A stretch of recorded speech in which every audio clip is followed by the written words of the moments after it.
আমার জামাই ভর্তা বানানোতে সেরা সেরা এত মজা উনার হাতের ভর্তা। এমনিতে আমার একটু মরিচের সমস্যা আছে, তাই আমি মরিচটা মাখাই না, সব কিছু রেডি করে ওনাকে দিই।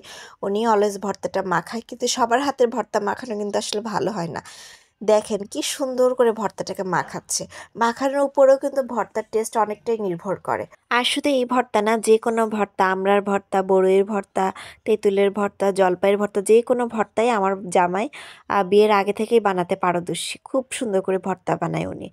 কালকে কি হয়েছে, আমি অনেক বেশি অসুস্থ ছিলাম, তো ওনাকে ফোনে জানাতে উনি কাজ ফেলে দৌড়ায় বাসায় চলে আসে। এরপর আমার কি লাগবে না লাগবে আমার মাথা টিপে দেওয়া, ইভেন রান্না পর্যন্ত করছে। রান্না করে আমাকে ভাত বেড়ে দিয়েছে, কি পরিমাণ যে কালকে ভালো লাগছে আমার। এরপর আমার জন্য নাস্তা নিয়ে আসছে। তারপরে আমার কি ওষুধ লাগবে নাকি কি, তারপর মাথা টিপে দেয়া, একটু পর পর জিজ্ঞেস করা যে কি লাগবে তোমার। আমার কাছে কালকে খুবই ভালো লাগছে। আর কিছু জিনিস আছে না, যে আপনি অসুস্থ হলেও কিছু কথার কারণে আপনি সুস্থ হয়ে উঠবেন, মনটাই আপনার ভালো লাগবে। দেখেন কি সুন্দর করে ভর্তা বানাচ্ছে, আর আমি ফাঁক দিয়ে ফাঁক দিয়ে একটু একটু করে ভর্তা নিয়ে খাচ্ছি।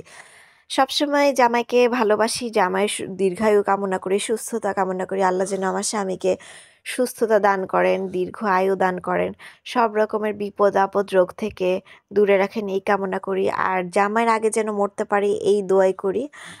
আর এই যে আমাদের ভর্তা বানানো শেষ, এরকম একটা ভর্তা হলে গরম গরম ভাতের সাথে কি যে মজা, অনেক এক মজা একটা ভর্তা।